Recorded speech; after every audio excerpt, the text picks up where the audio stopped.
The dust Hold tasted still. like I've copper got you. and ash. It hurts. Garrett Thorne I opened know. his eyes Stay to a with sky me. the color of old blood. Smoke drifted through the wreckage of what had been forward operating base Meridian 12 hours ago. Now it was just twisted metal and broken dreams scattered across 4 square kilometers of scorched earth. His tactical display flickered once, twice, then died completely.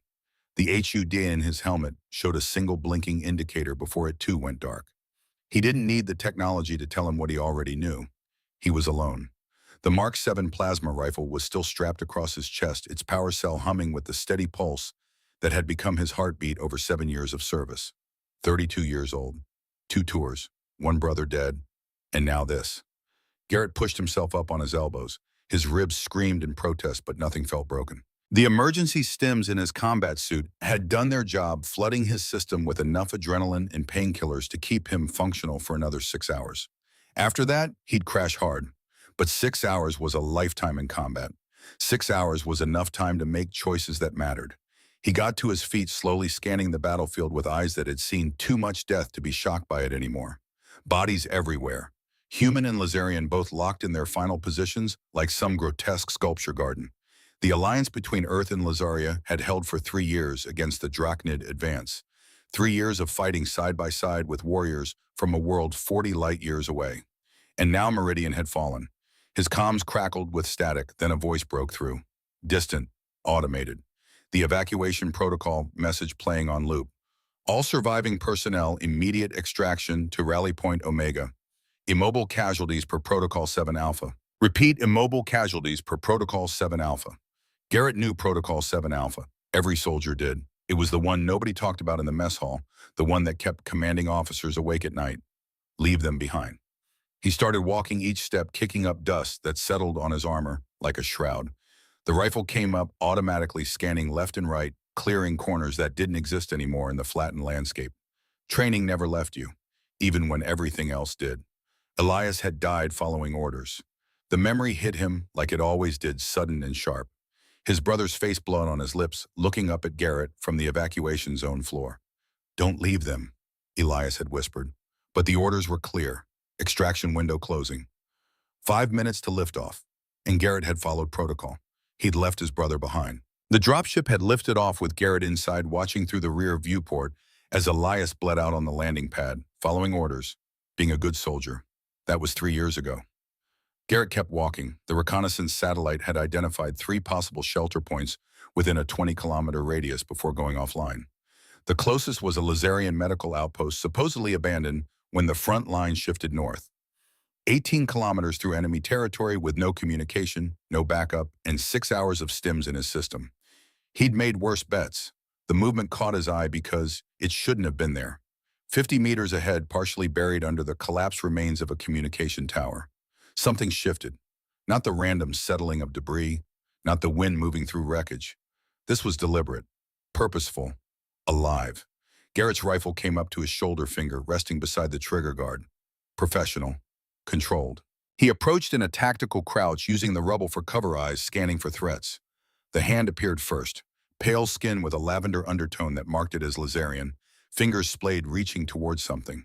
Then he saw the silver hair spread across the blackened metal like liquid mercury. She was trapped from the waist down, pinned beneath a support beam that would have crushed a human. Lazarian bone density was 0.7 times human standard. Lighter, more flexible, but also more fragile in certain ways.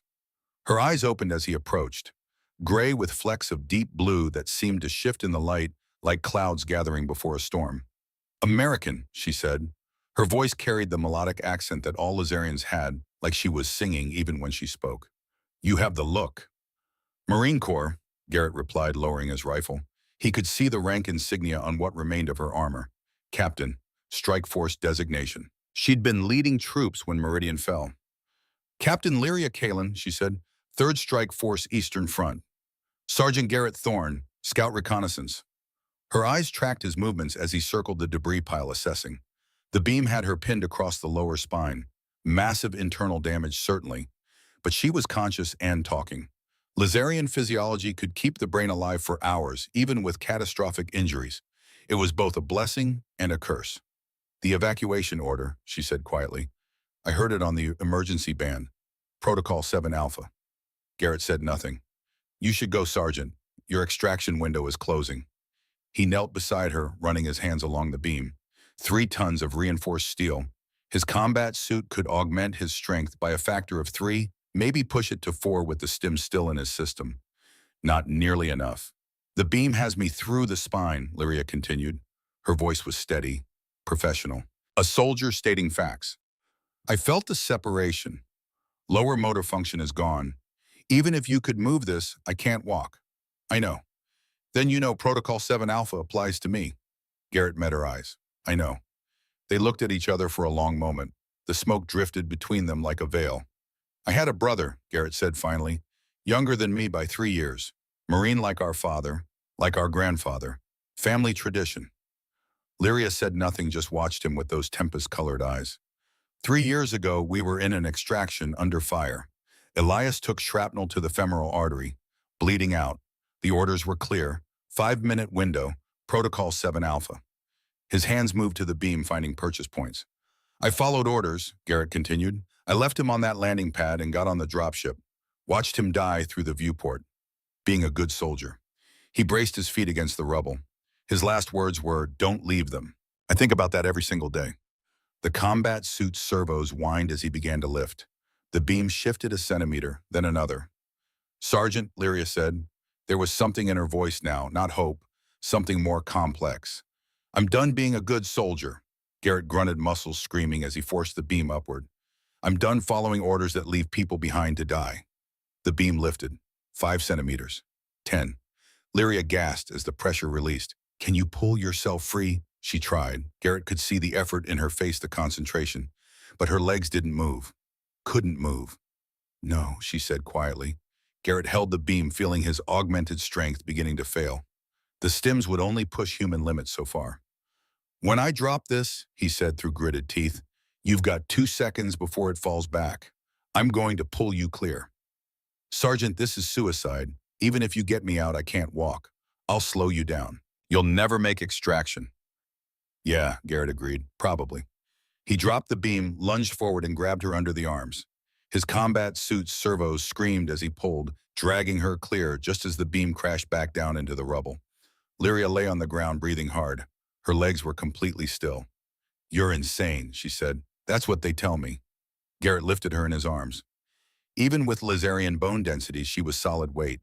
The combat suit compensated, redistributing the load across his frame. His HUD, what was left of it, showed his remaining stim time 5 hours 18 minutes, 18 kilometers to the medical outpost. There's an abandoned Lazarian facility northwest of here, he said, adjusting his grip on her. 18 clicks, maybe less if we cut through the industrial sector. That facility has been offline for 6 months, Lyria replied. Even if we reach it, there won't be operational medical equipment. You got a better idea. She was quiet for a moment, then no. Then we walk. I can't walk, Sergeant. That's the problem. Despite everything, Garrett felt something that might have been a smile trying to form. Figure of speech, Captain. He started moving. Northwest, away from the evacuation point, away from following orders. The first kilometer was the easiest, which meant it was only brutally difficult instead of impossible. Garrett moved through the wreckage with Lyria cradled against his chest, her head resting on his shoulder. She was silent, conserving energy. Professional even now, he respected that. The combat suit's load-bearing frame was designed for extended operations carrying heavy equipment. Lyria registered as approximately 70 kilos on his suit's internal sensors, within normal parameters. But normal parameters assumed you weren't hiking 18 kilometers through hostile territory with no support and 5 hours of stims keeping you functional. His ribs reminded him with every step that they weren't happy about this arrangement. You're in pain, Lyria said quietly. I'm a Marine. Pain is just weakness leaving the body. That's terrible philosophy. Yeah, but it sounds good in recruitment videos. A ghost of a smile touched her lips. Then it faded. Sergeant Thorne, Garrett, you should know something. He kept walking, eyes scanning the ruined landscape. 5 years ago, Lyria continued, I was engaged. His name was Terran. He was a scientist, a geneticist working on Alliance integration programs. Garrett said nothing, just adjusted his path to avoid a crater. They were experimenting with ways to make our species more compatible, humans and Lazarians. The biological differences made true cooperation difficult, so they tried to bridge the gap. I've heard the stories, Garrett said. genetic modification, bonding experiments, most of it classified above my pay grade. Theron volunteered for the bonding trials. Lyria's voice went flat, professional distance from pain. They paired him with a human soldier, Lieutenant Sarah Chen. The bonding process was supposed to create a permanent genetic link, enhanced compatibility, shared physiology. She paused. Garrett kept walking. It failed. The genetic rejection killed them both. They died screaming, their DNA literally tearing itself apart. Garrett's jaw tightened. I'm sorry. The facility where they teed, Lyria continued, is the same facility we're walking toward right now. He stopped, looked down at her. You knew where I was taking you. Yes. And you didn't say anything. You made your choice to carry me, Sergeant. I made mine to let you. They stared at each other. The smoke drifted between them. Why? Garrett asked. Because, Lyria said softly, I'm tired of dying slow. If we reach that facility and it kills us trying to heal me, at least it will be quick. Better than bleeding out in the rubble. Garrett processed this, then nodded once. Fair enough. He started walking again. The second kilometer brought their first contact with the enemy forces. Garrett heard them before he saw them, the distinctive whine of Drachnid's scout drones. Small, fast, heavily armed. Designed to patrol conquered territory and eliminate stragglers. He moved quickly, ducking into the shell of a collapsed warehouse. The walls were gone, but the roof structure remained, providing overhead cover. He set Lyria down carefully against a support pillar. How many? She asked, voice sharp and alert. 3 drones, patrol pattern Delta 5, overlapping sensor coverage. You can't fight them while carrying me. No, Garrett agreed, unslinging his rifle. So you're going to tell me how to kill them while I do the shooting? Lyria's eyes widened slightly. You want me to coordinate? You're a strike force captain, I'm a scout. You've got tactical training, I don't. So use it. Something flickered across her face. Not quite hope, something fiercer.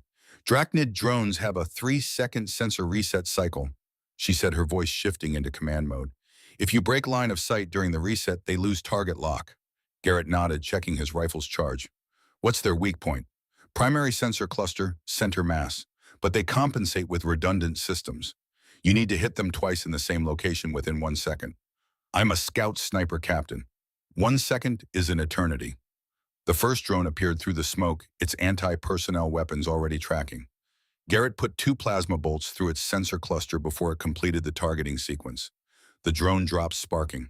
North by northwest, Lyria called. Second drone incoming, low approach. Garrett pivoted, acquired target fired. The drone jinked left, avoiding his first shot. His second caught it in the thruster assembly. It crashed into rubble 20 meters away. Third drone positioning for your 6, Lyria warned. 3 seconds. Garrett spun, dropped to one knee, and put 3 bolts into empty air, where the drone would be in 2 seconds. It flew directly into his fire pattern. The sensor cluster exploded. Silence. Impressive shooting, Lyria said. Impressive coordination. Garrett replied, slinging his rifle and lifting her again. We make a good team. Don't get attached, Sergeant. I'm still paralyzed and we're still walking toward a death trap. Optimism. I like that in a commanding officer. This time she definitely smiled. The kilometers passed. Garrett's stim timer counted down. His body was starting to send urgent messages about the inadvisability of carrying 70 kilos of wounded officer through a war zone on a cocktail of military-grade amphetamines and painkillers. He ignored the messages. They talked as they walked. Quiet conversations in the spaces between, checking for threats. Lyria told him about Lazaria, about storm-swept mountains and cities carved from living crystal, about warrior traditions that went back 10,000 years, about honor codes that demanded absolute commitment to your chosen path. Garrett told her about Earth, about deserts and oceans, about a childhood in Nevada watching jets break the sound barrier over his father's ranch, about joining the Marines because it was family tradition and staying because he didn't know how to be anything else. They didn't talk about Elias or Theron. Some wounds were too fresh. At the 8-kilometer mark, they found the bodies. A Lazarian squad dead for hours. Executed, lined up and shot at close range. War crimes even by Drachnid standards. Lyria's hands clenched into fists against Garrett's chest. Third Strike Force, she whispered. I know them. Knew them. Garrett said nothing. There were no words. Lieutenant Vera, Lyria continued, her voice breaking. She had 3 children. Corporal Thex, he was supposed to rotate home next month. Specialist Kieran, she saved my life at the Battle of Broken Ridge. I'm sorry, Garrett said quietly. Protocol 7 Alpha, Lyria said. The tears on her face reflected the ash-filtered sunlight. They couldn't walk, couldn't evacuate, so they were left behind, and the Drachnids found them.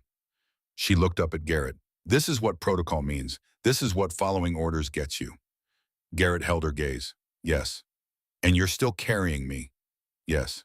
Why, you didn't know these people. You don't know me. Why risk everything for a stranger? Garrett adjusted his grip on her, preparing to continue walking. Because he said, if I leave you behind, I become the person who watched my brother die and did nothing. And I can't be that person anymore. He started walking. Lyria buried her face against his shoulder. He felt her tears soak through his combat suit, but he didn't mention it. The facility appeared at the 14-kilometer mark. It rose from the landscape like a monument to abandonment. Lazarian architecture favored flowing organic curved structures that looked grown rather than built. This facility had been beautiful once. Now it was a skeleton stripped of power and purpose. Garrett approached cautiously, every sense alert. The front entrance was sealed, but a side maintenance door hung open. He carried Lyria inside. Emergency lighting flickered to life as they entered dim blue LEDs running on backup power. The facility's AI must still be partially functional. The corridor stretched ahead, clean and sterile and utterly empty. The medical bay is 2 levels down, Lyria said. Her voice sounded hollow in the silence. Lab Complex 3-7. They descended via emergency stairs. Garrett's legs were screaming now, the stims starting to wear thin. His timer showed 1 hour 42 minutes remaining. After that, he'd crash hard. Shaman. They had to make this work before then. The medical bay was intact. Rows of equipment stood silent, waiting for patients who would never come. And in the center of the room, behind a transparent containment field, stood the healing chamber. It looked like a vertical coffin made of crystal and chrome. Lazarian symbols glowed softly along its surface, pulsing with residual power. Beautiful and terrible. That's where Terran died, Lyria said softly. Garrett set her down gently on an examination table. Then he approached the chamber, studying the control interface. Can you read Lazarian? She asked. No, but I'm guessing this facility still has an AI somewhere. He found the terminal, wiped dust from the screen. Text appeared. Genetic synchronization chamber. Primary functions: cellular regeneration, neural pathway reconstruction, systemic integration. Warning: bonding process requires compatible operator and patient. Genetic mismatch can result in catastrophic rejection. That's what killed Terran, Lyria said. Incompatibility. The forced bonding destroyed them both. Garrett kept reading. It says here the chamber needs an operator, someone to provide the genetic template for healing. The process creates a permanent bond between operator and patient. It's not just healing, Lyria explained. It's integration. The chamber doesn't fix what's broken, it rewrites your biology to match your bonding partner. Shared DNA, shared immune system, shared lifespan, shared everything. She met his eyes. Everything, including reproductive systems. The chamber triggers conception automatically. It's designed to create the next generation of bonded pairs. Garrett processed this information. So if I do this, if I'm your operator, we become permanently linked, and you get pregnant immediately. Yes. How immediately? The bonding process takes approximately 1 hour. Conception occurs within the first 10 minutes. Garrett looked at the chamber, then at Lyria. And if we're incompatible, then we die screaming like Terran and Lieutenant Chen. The silence stretched between them. There's another option, Lyria said quietly.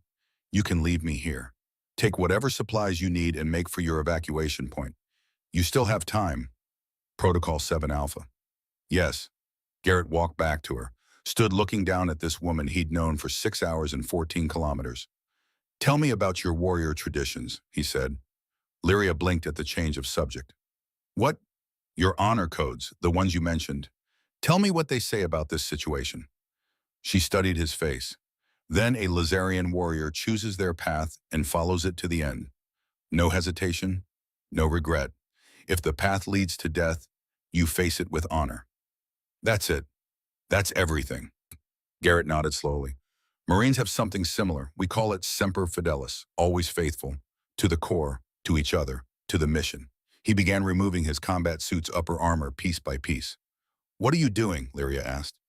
Choosing my path, Garrett replied. I'm done following orders that leave people behind. I'm done being the soldier who watches others die because protocol says it's the right thing to do. He pulled off the last armor piece standing in his tactical undersuit. If this chamber kills us, at least we chose it. Together. That's better than dying alone following someone else's rules. Garrett, her voice cracked. You don't have to do this. Yeah, he said, I do. He moved to the chamber, initiating the startup sequence. The crystal panels hummed to life, glowing brighter. The AI's voice filled the room, speaking in melodic Laserian. Please state your purpose, it said, switching to English as it detected Garrett. Medical emergency. Patient has complete lower motor function paralysis. Spinal separation. Requesting genetic synchronization healing protocol. Confirmed. Patient identified as Laserian female designation, Captain Lyria Kalin. Operator identified as human male. Warning: cross-species bonding carries significant risk. Genetic compatibility unknown. Proceed. Garrett looked at Lyria. She was watching him with eyes the color of gathering storms. Proceed, he said. Additional information. The AI continued. Cross-species bonding has a 73% failure rate based on historical data. Successful bonding will result in permanent genetic integration, shared physiology, and immediate reproductive activation. Gestation period for hybrid offspring, 21 standard days. Confirm understanding. 21 days, not 9 months. Lyria had said Laserian biology was different, but this was extreme. Confirmed, Garrett said. Final authorization required from patient. Garrett lifted Lyria from the examination table, carrying her to the chamber. He stood there, holding her, waiting for her decision. I watched Terran die in this machine, she whispered. I heard him screaming as his DNA tore apart. It was the worst sound I've ever heard. I know. We might die the same way. I know. She reached up, touching his face with her pale lavender fingers. Why are you doing this, Garrett Thorne? You owe me nothing. Because, he said simply, 3 years ago I made a choice that I have to live with every day. Today I'm making a different choice. Whatever happens, I won't regret this one. Lyria's eyes shimmered with tears. Authorization confirmed, she said to the AI. Proceed with bonding protocol. The chamber's panels slid open. Garrett stepped inside, still holding Lyria. The panels closed around them, sealing them in crystalline light. Beginning genetic synchronization, the AI announced. Duration 60 minutes. Probability of survival 27%. May your spirits find peace in the integration. Cheerful thing, Garrett muttered. Laserian eyes tend toward honesty over comfort, Lyria replied. The chamber activated. Light flooded through them. Not painful, not gentle. Something beyond both. Garrett felt it in his cells, his bones, his blood. The chamber was reading him, analyzing him, breaking down his genetic code into component parts. And then it reached for Lyria. He felt the moment their DNA touched. It was like nothing he'd ever experienced. Intimate beyond words. He saw her, memories flash through his consciousness. Childhood on Lazaria. Warrior training. Her first combat. Meeting Terran. Watching him die. Every moment of her life opened to him like a book. And she saw his.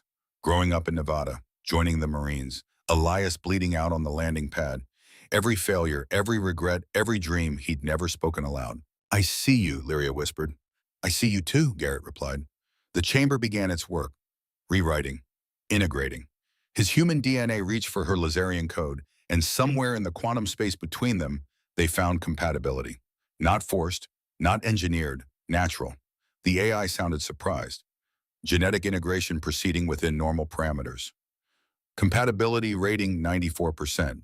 This should not be possible. But it was happening. Garrett felt his cells changing, accepting fragments of Laserian code. His bone density shifted slightly. His neural pathways expanded. New senses bloomed in his consciousness. He could feel electromagnetic fields, sense thermal patterns, perceive in spectrums he'd never known existed. And Lyria changed too. Human warmth flooded her skin. Her musculature adapted, strengthening. Her heart rate shifted to match his. They were becoming something new. Not human, not Laserian. Both. Neural pathway reconstruction beginning, the AI announced. Patient's spinal damage being addressed. Garrett felt it through their connection. Lyria's spine knitting back together cell by cell, the paralysis receding, sensation returning to her legs. I can feel them, she gasped. Garrett, I can feel my legs.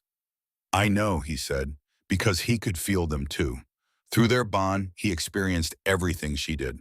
And then the chamber delivered its final gift. Reproductive activation initiated, the AI said. Conception in 3, 2, 1. The sensation was beyond description. Not physical, not exactly, but Garrett felt it the moment when their combined DNA created something entirely new. A third presence in their shared consciousness. Tiny, fragile, growing. "We're pregnant," Lyria whispered. "Oh gods, Garrett, we're pregnant." He held her tighter, their bodies pressed together in the crystal chamber as their child began to form. "Yeah," he said softly. "We are." The bonding continued for another 40 minutes. By the time the chamber powered down and the panels opened, they were fundamentally changed. Garrett's hair had streaks of silver running through it. Lyria's skin had taken on warmer tones, a hint of human flush beneath the lavender. They stepped out together. Lyria's legs held her weight. "I can walk," she said, wonder in her voice. Then she looked down at herself. "And I'm pregnant. Actually pregnant." 21 days, Garrett said. "That's not a lot of time." "No," Lyria agreed. "It's not." They stood there, two soldiers in an abandoned medical facility bonded for life with a child growing between them. "What now?" she asked. Garrett checked his stim timer. 23 minutes remaining before the crash. His body was already starting to shake. "Now," he said, "we find somewhere to hole up while I sleep off these stims, and then we figure out how to survive the next 21 days. Lyria nodded. Then she did something unexpected. She kissed him. Not passionate, not desperate, just grateful, connected. When she pulled back, her eyes were bright. "Thank you," she said, "for not leaving me behind."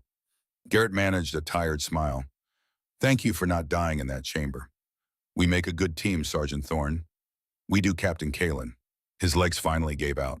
The stims were done. Lyria caught him, her newly healed body strong enough to support his weight. The irony wasn't lost on him.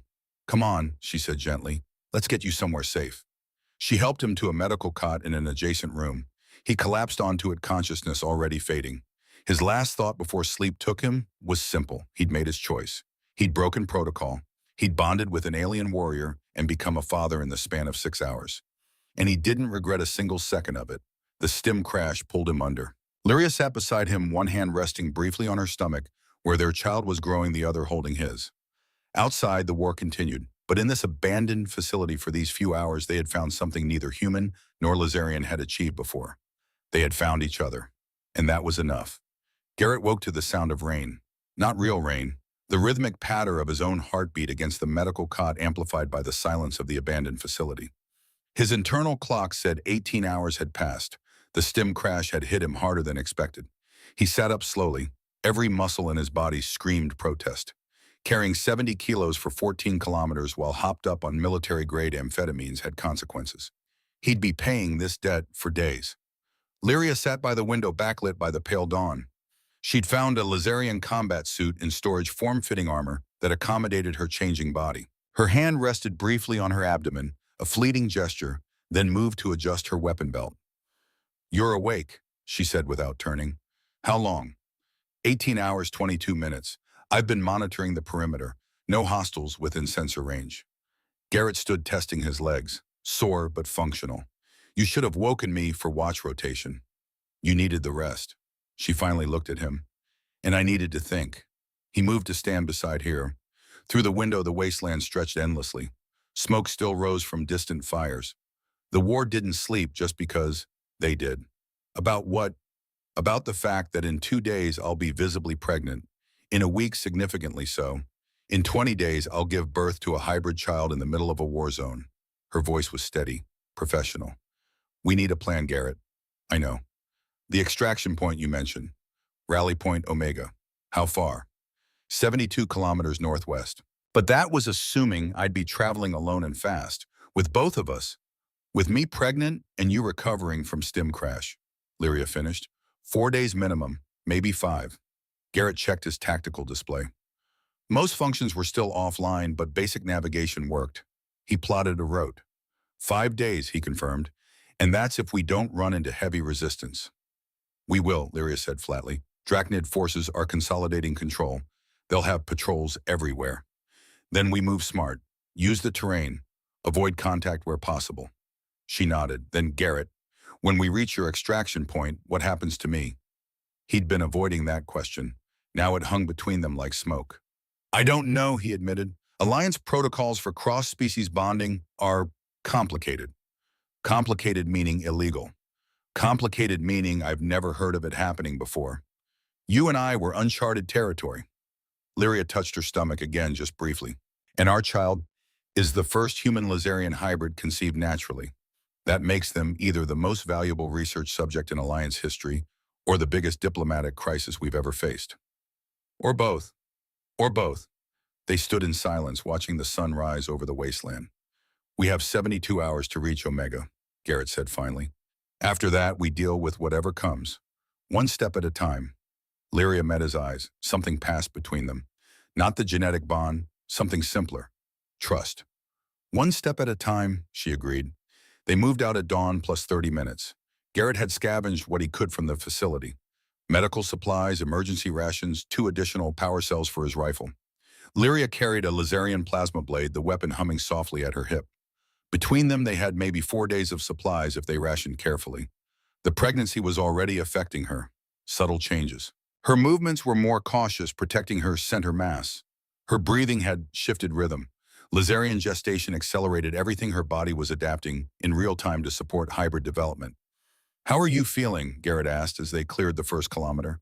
Like I'm pregnant and hiking through a war zone. That's specific. You asked. Despite everything, he almost smiled. They made good time through the morning. The terrain here was less devastated, more intact. Industrial complexes stood empty, machinery silent. The Drachnid advance had swept through so fast that civilian evacuation had been chaotic. Evidence of that chaos littered their path. Garrett tried not to look at the bodies. At the 3-kilometer mark, his tactical display picked up movement. Multiple signatures, human and Lazarian both. Contact, he said quietly. Mixed unit, 15 to 20 individuals, not Drachnid.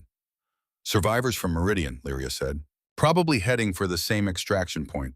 We approach carefully. If they're Alliance, they'll be following protocols. Meaning they'll see me as a liability.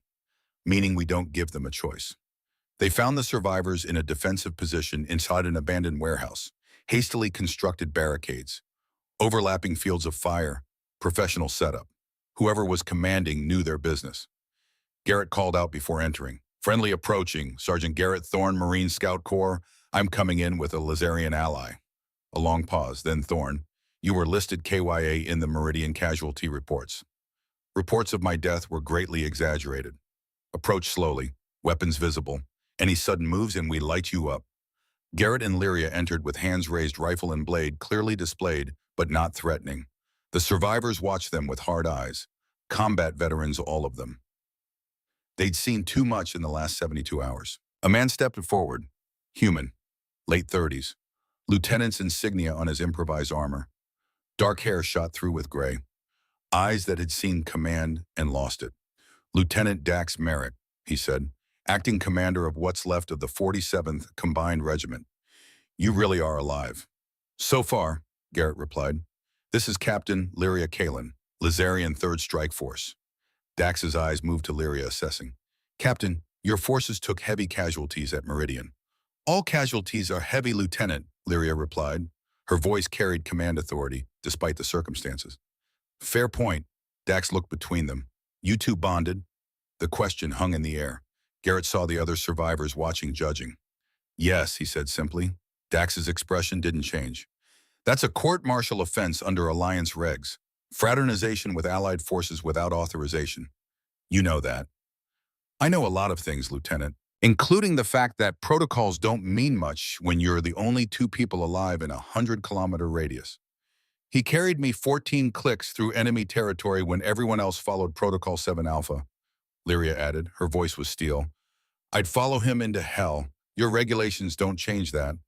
The warehouse fell silent. Every survivor there knew Protocol 7 Alpha. Every one of them had made choices about who to leave behind.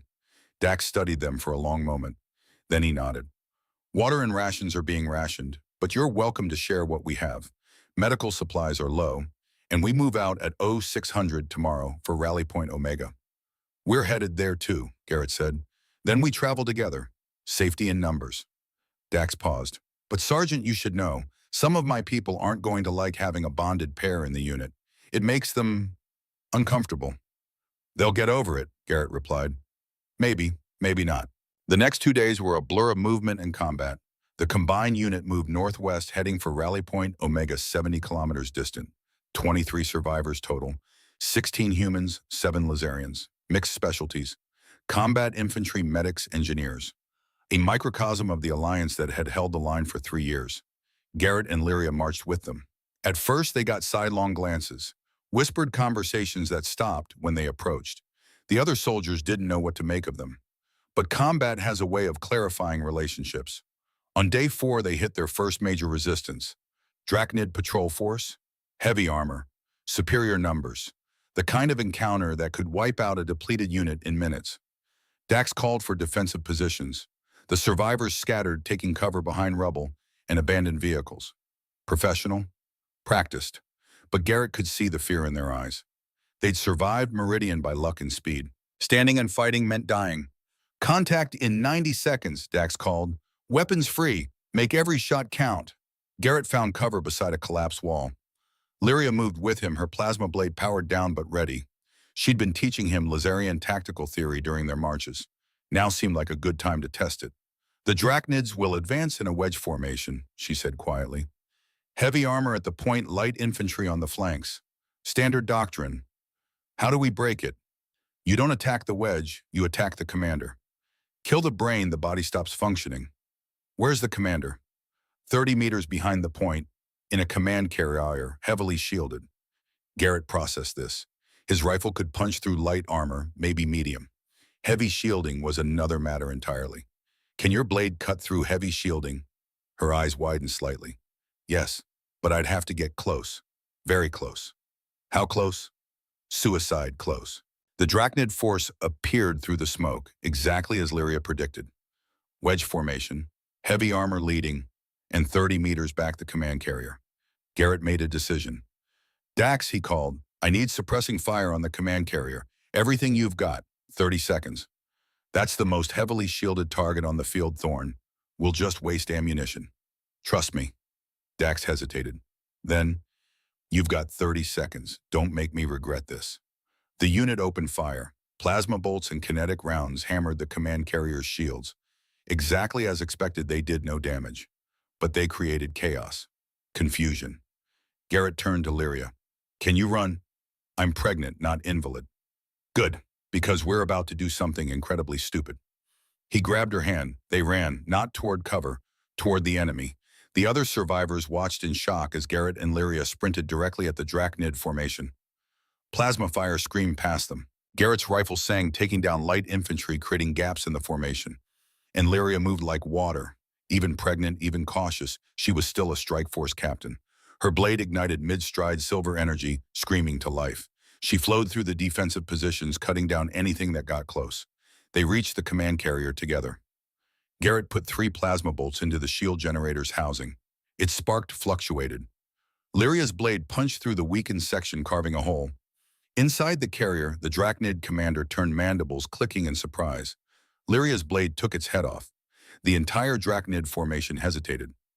Just for a second, leaderless, confused. That second was enough. Now, Dax roared, hit them now. The survivors poured fire into the disrupted formation. Without central command, the Drachnid discipline collapsed. They broke, retreated. Within 2 minutes, the field was clear. Garrett and Lyria walked back to the defensive line. Every survivor was staring at them. Dax approached slowly. That, he said, was either brilliant or insane. Can it be both? Garrett replied. You could have gotten yourselves killed. You could have gotten all of us killed. But we didn't. Dax looked at Lyria. Your tactical assessment was perfect, Captain. How did you know they'd use wedge formation? Because I've been fighting Drachnids for 3 years, Lieutenant. I know how they think. And the command carrier position. Standard protocol, 30 meters back. Always. Dax nodded slowly. Then he extended his hand. Maybe having a bonded pair in the unit isn't such a bad thing after all. Lyria shook his hand. Maybe it's not. That night, the survivors' attitude changed. Garrett and Lyria weren't outcasts anymore. They were assets. The whispered conversations stopped, replaced by respect. Around the small fire they'd risked for warmth, soldiers from both species sat together, sharing rations, sharing stories. Some of them even asked about the bonding. What's it like? A young human private asked, being bonded to an alien. Garrett and Lyria exchanged glances. It's like being married, Garrett said, except faster and more permanent. And with more genetic rewriting, Lyria added. That too. The private frowned. But you're pregnant. Doesn't that freak you out? Not knowing what the baby will be like? Lyria's hand moved briefly to her stomach.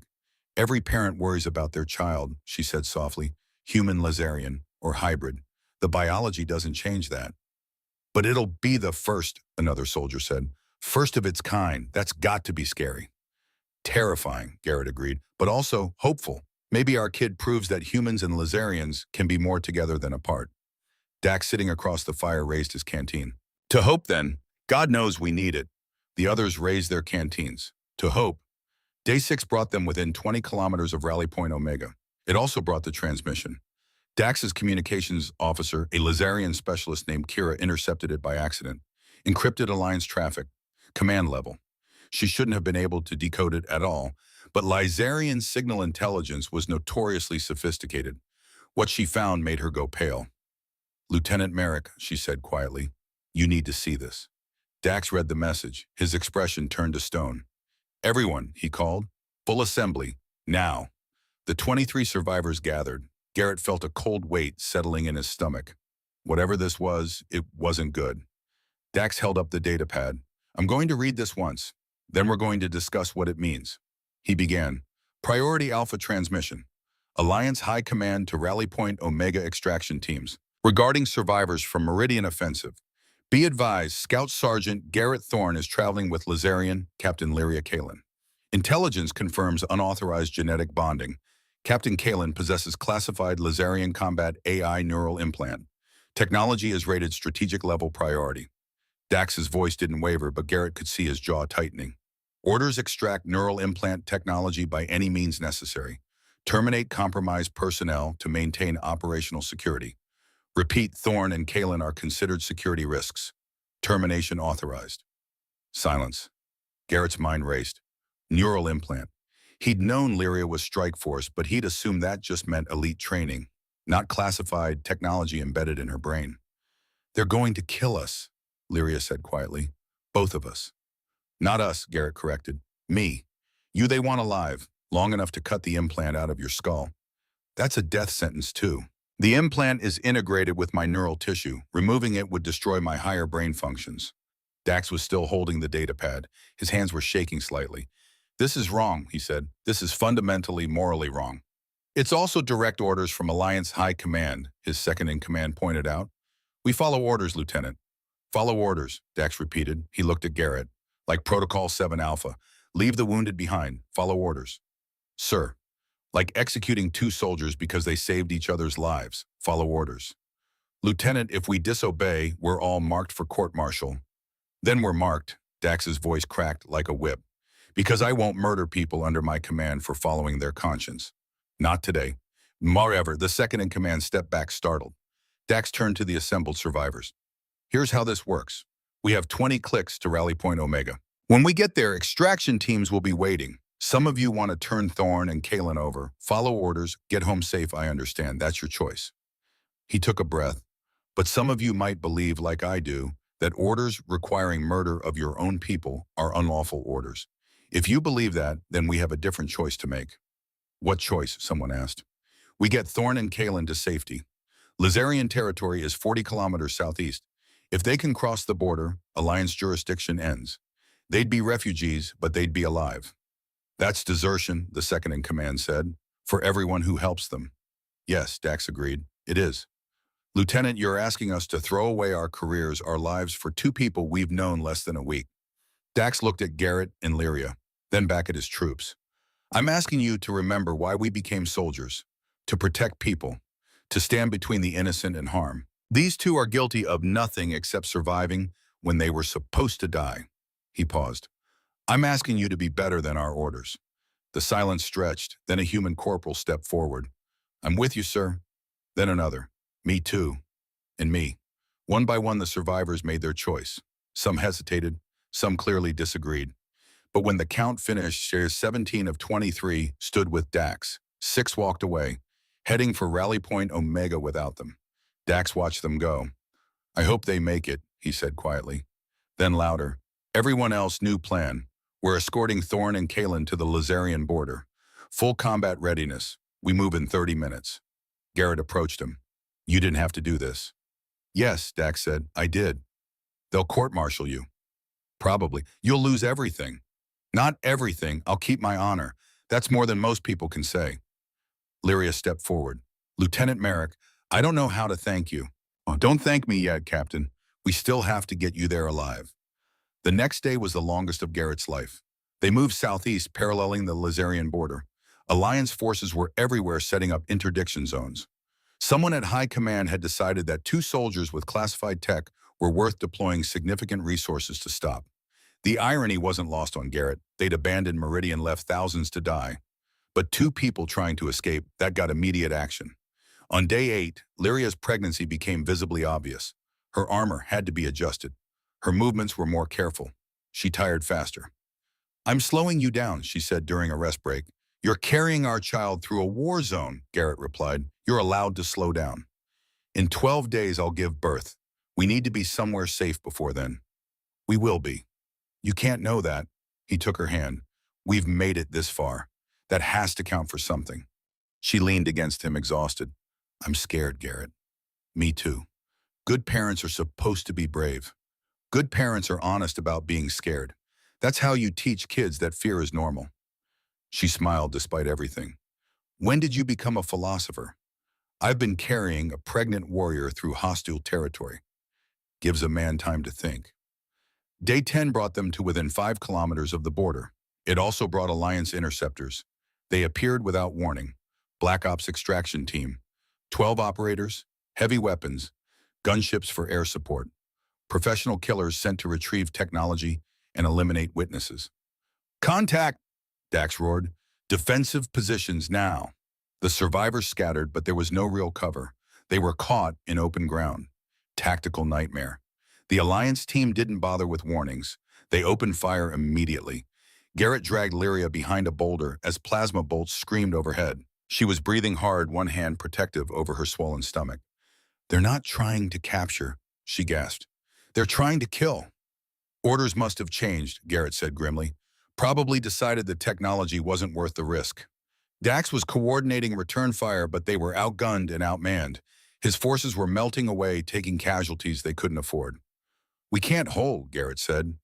I know, Dax replied, dropping beside them. Blood ran from a gash on his temple. Which is why you 2 are going to run. What? The border is 5 clicks southeast. You can make it if you go now. We can't leave you. You can and you will. Dax grabbed Garrett's shoulder. Those are my orders, Sergeant. Follow them. Dax, someone needs to survive this. Someone needs to tell the truth about what happened here, about how Alliance High Command ordered the execution of their own people. His eyes were fierce. That someone is you. A plasma bolt exploded near them. Dax's second-in-command went down screaming. Go, Dax roared. That's an order. Garrett looked at Lyria. She nodded, tears streaming down her face. They ran. Behind them, Dax's voice echoed across the battlefield. All units covering fire. Buy them time. The survivors, what was left of them, poured everything they had into the Alliance team, suppressing fire, desperate and heroic and doomed. Garrett and Lyria ran through the chaos. His rifle was up, clearing threats. Her blade flickered, deflecting shots. They moved as one, synchronized by survival in something deeper. 1 kilometer, 2. Behind them, the firing intensified, then began to fade. 3 kilometers. The gunship came out of nowhere.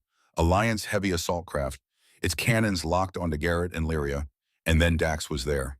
The lieutenant must have broken from the defensive line, sprinted after them. Now he stood between them and the gunship, his rifle raised in defiant futility. Run, he screamed. The gunship fired. Dax's body jerked as plasma tore through him. But he didn't fall, not immediately. He kept firing, kept standing, kept buying them seconds. Tell them, he shouted, blood on his lips. Tell them some orders are worth breaking. Then he fell. Garrett wanted to stop, wanted to go back, but Lyria pulled him forward. He died to save us, she said, her voice breaking. Don't make it meaningless. They ran 4 kilometers. The border was close now. Garrett could see the marking beacons. Lazarian territory, safety. The gunship gave chase, but its weapons were cycling. They had maybe 30 seconds, 20 seconds, 10. They crossed the border as the gunship's cannons reached full charge. Lazarian defense systems activated immediately. Anti-air batteries emerged from hidden positions, locking onto the Alliance craft. Warning klaxons screamed. The gunship pulled up, aborting the attack. It couldn't cross into Lazarian space without triggering an international incident. Garrett and Lyria collapsed on the other side of the border, exhausted, traumatized, alive. Lazarian Border Patrol found them within minutes. A dozen soldiers' weapons raised. Identify yourselves, the patrol leader demanded. Captain Lyria Kalin, Lyria said, struggling to her feet. Third Strike Force, requesting political asylum. And him, my bonded partner, Sergeant Garrett Thorne, Alliance Marine Corps, also requesting asylum. The patrol leader's eyes widened at the word bonded, then moved to Lyria's pregnant stomach. You're the pair from the transmissions, he said. Alliance has been broadcasting warnings about you for 3 days. Then you know they tried to kill us, Garrett said. I know they claim you stole classified technology. They claim wrong. The patrol leader studied them, then keyed his comm. Command, this is Border Station 7. We have the bonded pair. Repeat, we have Captain Kalin and Sergeant Thorne, requesting immediate extraction. A pause, then, extraction team inbound. Detain both subjects. High Commander Azura wants them brought to Central Command immediately. The patrol leader looked apologetic. I'm sorry, Captain, but you're under arrest. Garrett's hand moved toward his rifle. 12 Lazarian weapons tracked him instantly. Don't, Lyria said quietly. We're not fighting our way out of this one. He knew she was right, but after everything, after Dax's sacrifice, being arrested by the people they'd fled to felt like betrayal. They surrendered their weapons.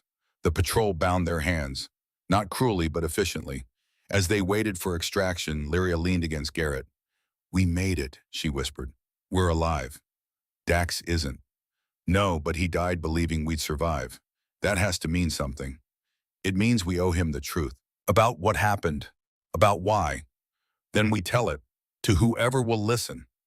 The extraction craft arrived 20 minutes later. They were loaded aboard, still bound. As it lifted off, Garrett looked back at the border. Somewhere beyond it, Dax Merrick lay dead with 16 other soldiers who'd chosen conscience over orders. Heroes who'd be labeled traitors by the very alliance they'd served. I'll tell your story, Garrett promised the empty air. I swear it.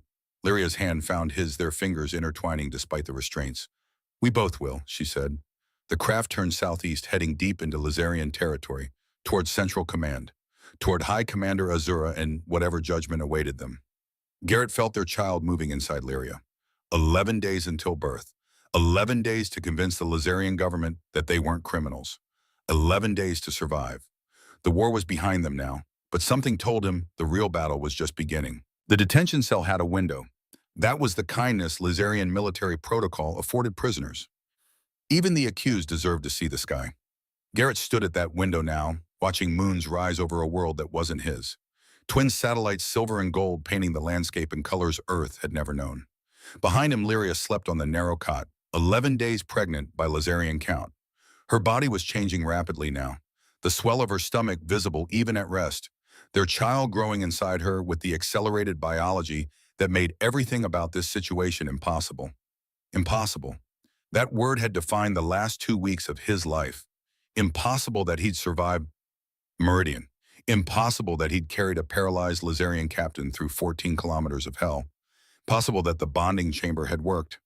Possible that they'd fallen in love somewhere between the battlefield and the border. And yet here they were. They'd been held for 8 hours before being moved to this cell.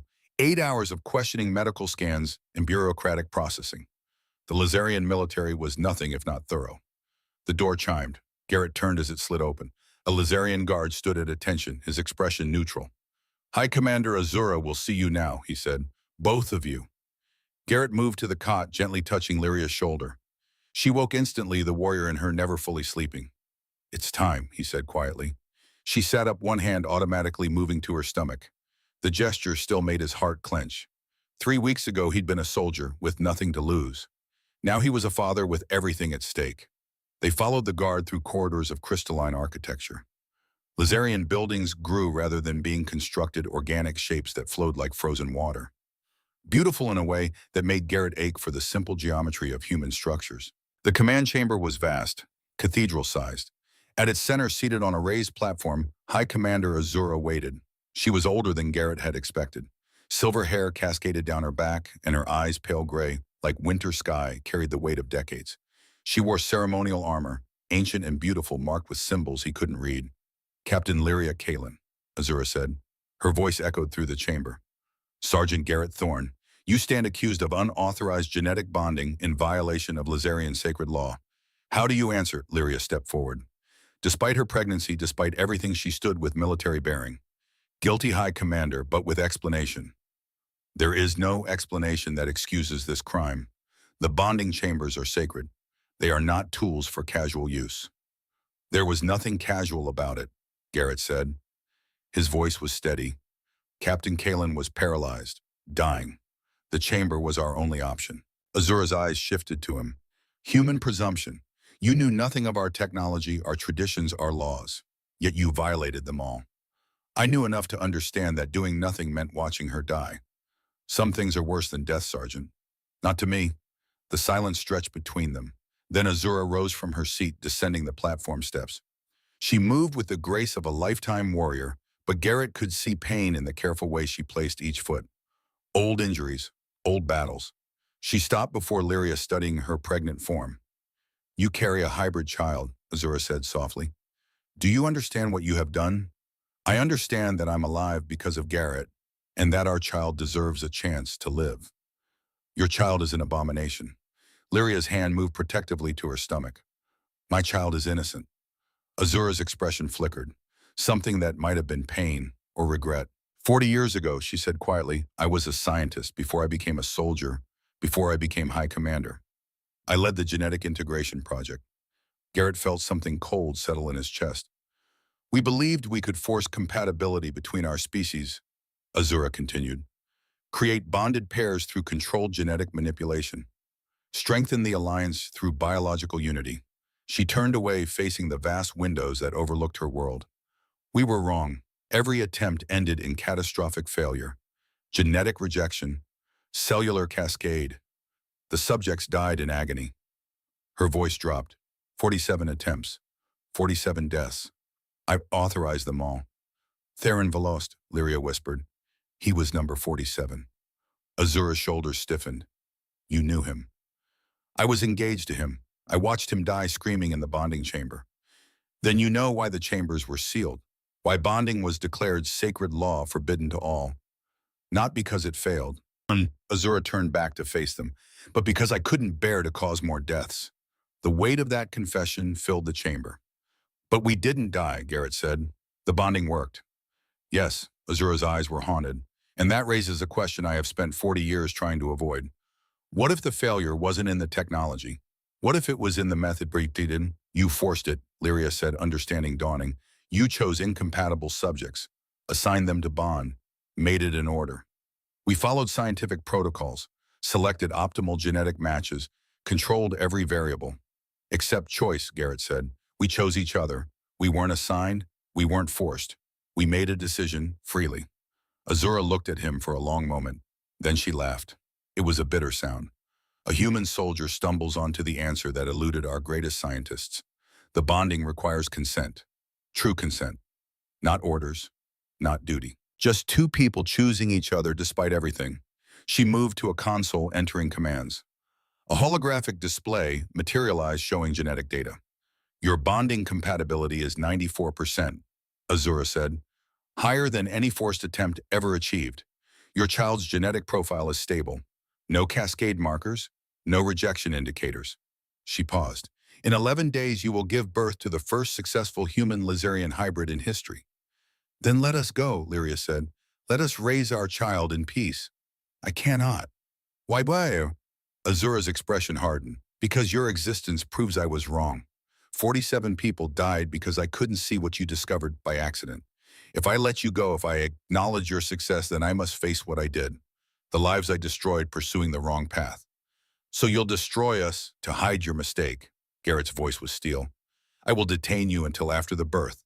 Study the child. Determine if this success can be replicated under controlled conditions. We're not experiments, Lyria said. No, but your child is proof that integration is possible. The Alliance needs that proof. The war with the Drachnids is turning against us. We need something to unite our species at the genetic level. You want to weaponize our baby. I want to save billions of lives, Garrett stepped forward. High Commander, with respect, you're making the same mistake you made 40 years ago, trying to control what should be chosen freely. Azura met his eyes. Perhaps, but I am High Commander. The choice is not yours to make. Guards stepped forward, weapons ready. Take them back to detention, Azura ordered. Medical monitoring every 6 hours. When the child is born, we will decide its fate. Its fate? Lyria's voice shook. He's not an it, he's our son. Azura's expression softened for just a moment. Then I hope for your son's sake that he is everything you believe him to be. The guards led them away. The next 4 days passed in a blur of medical examinations and waiting. Lazarian doctors monitored Lyria's pregnancy with fascination and barely concealed anxiety. The hybrid development was proceeding faster than predicted. What should have taken 21 days was compressing into 19. The child was eager to be born. Garrett spent his time at the window watching the twin moons trace their paths across alien skies. Sometimes Illyria joined him, her hand in his, her growing belly pressed against his side. "Are you afraid?" she asked on the 18th day. "Terrified," he admitted. "You bomb beyond words." They stood in silence. Outside, Lazarian city lights sparkled like captured stars. "I keep thinking about Dax," Garrett said quietly. "About what he said before he died. Tell them some orders are worth breaking. He saved us. He saved our son. He died so Kale could be born free."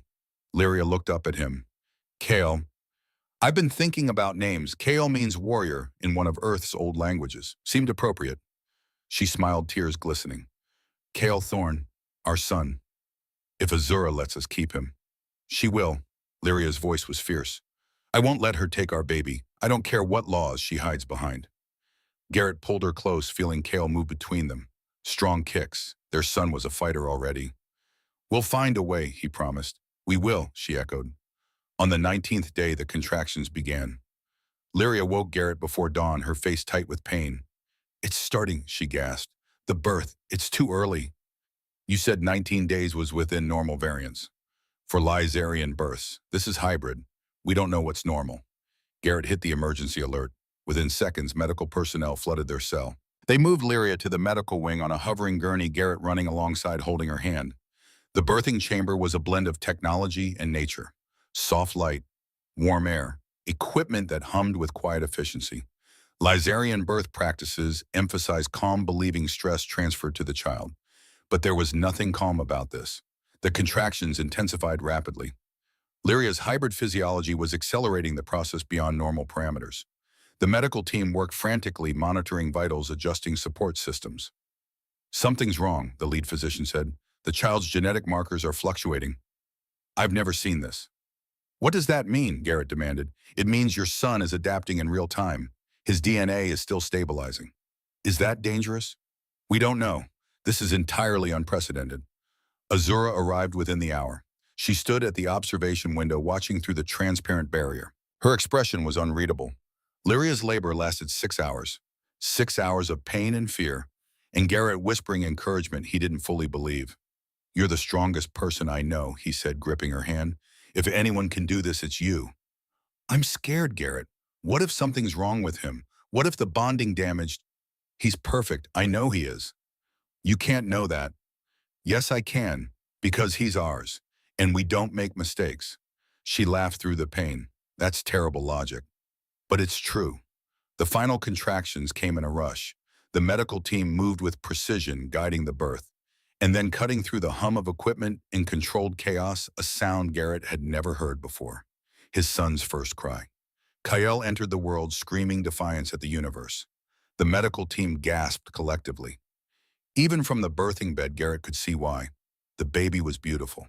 Not in the simple way all newborns are beautiful to their parents, but objectively, stunningly beautiful. His skin shifted between human warmth and Lazarian lavender as they watched. His hair showed streaks of Garrett's brown and Lyria's silver. His eyes, when they opened, were gray with flecks of earth brown, like storm clouds shot through with sunlight. "It's a boy," the physician said, wonder in her voice. "Healthy, all vitals normal. I don't believe it." She placed Kyle on Lyria's chest. Mother and son stared at each other, both crying. "Hello, little warrior," Lyria whispered. "We've been waiting for you." Garrett leaned over them both, his hand gentle on Kyle's tiny head. The baby's eyes found his, focused with impossible awareness for a newborn. And then something extraordinary happened. Kale's genetic markers stopped fluctuating. The medical monitors showed them stabilizing, settling into a pattern that was neither human nor Lazarian, something entirely new. But that wasn't the extraordinary part. The extraordinary part was the data transmission. Kael's biology, as all Lazarian infants, carried an automatic genetic broadcast. A safety feature evolved over millennia to let healers assess newborn health. It was supposed to transmit basic vital signs. Instead, Kael transmitted his complete genetic blueprint to every terminal in the facility, to every Lazarian medical database on the planet, to the Alliance Medical Network through still active communication links. Within minutes, the entire Alliance, human and Lazarian, both had access to proof that human-Lazarian bonding worked, that hybrid children were not only possible, but stable. The physician stared at her console in shock. This shouldn't be possible. The broadcast should be local range only. He's a hybrid, Garrett said quietly.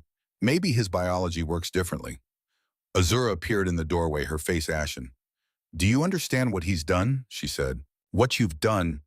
We haven't done anything, Lyria replied, cradling Kael protectively. Your son just broadcast his existence to the entire Alliance. Both governments. Every scientist, every politician, every citizen. Good, Garrett said. Let them see. Let them know the truth. The truth will destroy everything I've built. My career, my legacy. 40 years of... She stopped. The chamber fell silent except for Kael's soft breathing. Azura walked slowly to the bedside. She looked down at the baby with an expression Garrett couldn't quite read. May I? She asked quietly. Lyria hesitated, then with a mother's instinct nodded. Azura reached out with trembling hands. Kael's tiny fingers wrapped around her thumb. The High Commander stared at that connection, tears streaming down her face. He's perfect, she whispered. After all the failures, all the deaths, nature found the answer in two people who simply chose each other. High Commander, the physician began. Be quiet, Azura said softly, still holding Kael's hand. They waited. Outside, alarms were sounding, emergency communications flooding in. The broadcast had triggered a political firestorm. Finally, Azura looked up at Garrett and Lyria. I was wrong, she said. 40 years ago, today, all of it. I tried to control what should have been free. I prioritized science over consent, genetics over choice. She gently released Kael's hand. Your son is proof that love finds paths science cannot predict. What does that mean for us? Lyria asked. It means, Azura straightened, the High Commander returning. It means I will face the consequences of my choices, and you will be free to raise your child. Just like that. Not just like that. There will be questions, investigations. Both governments will want answers about how this happened. But I will testify that the bonding was necessary, that you acted to save lives, not violate law. Garrett felt something loosen in his chest. Thank you. Don't thank me yet. There's still the matter of Alliance High Command. They ordered your execution. They killed Lieutenant Merrick and his unit. That doesn't disappear because your child exists. As if summoned by those words, the chamber's communication system activated. Admiral Korvan's face appeared on the display. High Commander Azura, he said. His voice was tight. We need to discuss the situation. Admiral, I assume you've received the genetic broadcast. Half the galaxy has received it by now. Your security on that data was criminally negligent. It wasn't negligence, it was nature. The child transmitted his own blueprint. Korvan's expression flickered. Regardless, the subjects Thorn and Kalen remain Alliance property. They stole classified technology. They stole nothing, Azura interrupted. Captain Kalen's neural implant is standard Lazarian military equipment. Your classification of it as stolen technology is political fiction. Nevertheless, Admiral, your orders resulted in the deaths of 17 Alliance soldiers who were following their conscience. Lieutenant Dax Merrick died protecting two people whose only crime was surviving. Korvan's jaw tightened. That's not how the official report will read. Then the official report is a lie. Azura's voice was steel. And I will testify to that fact before both high commands. You're protecting criminals. I'm protecting the truth. Something you seem to have forgotten. The standoff played out across light years. Finally, Korvan looked away. What do you propose? Full amnesty for Sergeant Thorn and Captain Kalen. Posthumous honors for Lieutenant Merrick and his unit. Public acknowledgement that the bonding protocol works and cannot be weaponized. You're asking me to admit we murdered our own soldiers for no reason. I'm asking you to tell the truth. Another long pause. Then, I'll need to consult with the civilian leadership. You have 12 hours. After that, I release the full records of what happened, including the execution order you personally signed. Corvin's face went pale. You wouldn't. I've spent 40 years hiding my mistakes, Admiral. I'm done. Make your choice. The transmission ended. Azura turned back to Garrett and Lyria. It's not over, she said, but it's a start. At the 12-hour mark, Admiral Corvin's response came through. Azura opened the transmission in the medical chamber. Garrett and Lyria watched Kyle sleeping peacefully in his mother's arms. Corvin's face appeared, but he wasn't alone. Behind him sat members of the Alliance civilian government, human and Lazarian both. High Commander Azura, Corvin began. His voice was formal, defeated. After consultation with Alliance leadership, we have reached a decision regarding Sergeant Thorne and Captain Kalen. Garrett held his breath. Full amnesty is granted for all actions taken during and after the Meridian offensive. The execution order is rescinded and classified. Lieutenant Dax Merrick and his unit will receive posthumous honors for bravery in defense of Allied personnel. Lyria's hand found Garrett's squeezing tight. Furthermore, Corvin continued, Alliance policy regarding human-Lazarian bonding will be revised. Voluntary bonding will be permitted under medical supervision. We acknowledge that forced genetic integration has failed. Natural bonding, as demonstrated by Thorne and Kalen, represents a viable path forward. He paused, clearly struggling with what came next. The Alliance owes Sergeant Thorne and Captain Kalen an apology. Their actions, while unorthodox, have proven that our species can unite at the most fundamental level. They have given us hope. The transmission ended. Garrett and Lyria stared at the blank screen, then at each other. We're free, Lyria said. They're letting us go. Dax's sacrifice meant something, Garrett replied. He died making sure the truth came out. Azura entered the chamber. She looked exhausted but lighter somehow. You'll be released tomorrow, she said, with full honors. Both governments want to make this a symbolic moment. The first bonded family. Proof that Alliance unity is more than political. We're not symbols, Lyria said firmly. We're just parents trying to protect our son. I know, but sometimes the personal becomes political, whether we want it or not. Azura looked at Kale sleeping peacefully. That child represents hope for billions. They need to see that hope is real. 6 months later, Garrett Thorne stood at a memorial stone on Earth. The wall was new, commissioned by the Alliance to honor those who died at Meridian and after. Names carved in black stone, hundreds of them. Too many. He found the section he was looking for. Lieutenant Dax Merrick. And below him, the 16 soldiers who'd stood with him, who'd chosen conscience over orders. Garrett placed his hand on Dax's name. We made it, he said quietly, like you told us to. Lyria and I are safe. Kale is healthy, growing stronger every day. He paused. The Alliance created a voluntary bonding program. 40 couples have gone through it successfully. All of them chose each other freely. You were right, Dax. Footsteps approached behind him. Lyria joined him carrying Kale. The baby was 6 months old now, walking with support, babbling in a mix of English and Lazarian. He looked up at the memorial wall with curious eyes. Is this where Uncle Dax's name is? Lyria asked softly. Yeah, him and the others. She placed her hand beside Garrett's on the stone. We'll teach Kyle to honor these warriors, the ones who fought for what was right instead of what was ordered. Kale reached out, touching the wall with his tiny hand. His skin shifted colors, responding to the cool stone. Human and Lazarian, both and neither.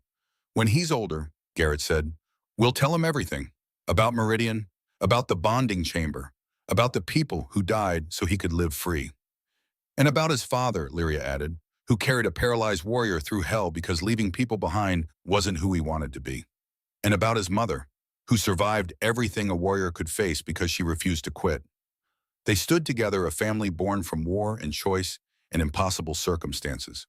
Across Alliance space, humans and Lazarians were choosing each other, bonding, creating families, building a future that neither species could have achieved alone. It wasn't perfect. There were still those who opposed it, who feared change, but something fundamental had shifted. 2 soldiers had proven that love could bridge chasms science couldn't cross. That choice mattered more than orders. Kale babbled something in his hybrid language. Garrett lifted him, holding him up to see the names on the wall. These people gave you freedom, he said to his son. They chose to do what was right, even when it cost them everything. Remember that, Kyle. Courage isn't following orders. It's knowing when to break them. Lyria leaned against his shoulder, watching their son study the memorial. He'll remember, she said. We'll make sure of it. They stayed until sunset, three members of a new species paying respects. When they finally left, Garrett looked back once at Dax's name. Thank you, he whispered, for everything. The memorial stood silent, but somewhere Garrett believed Dax Merrick was at peace. His sacrifice had mattered.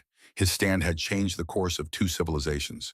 Some orders were worth breaking, and some choices were worth dying for. The family walked into the sunset, their shadows blending on the memorial grounds. Human and Lazarian, and something entirely new. Building a future where unity came not from force, but from freedom, from choice, from love.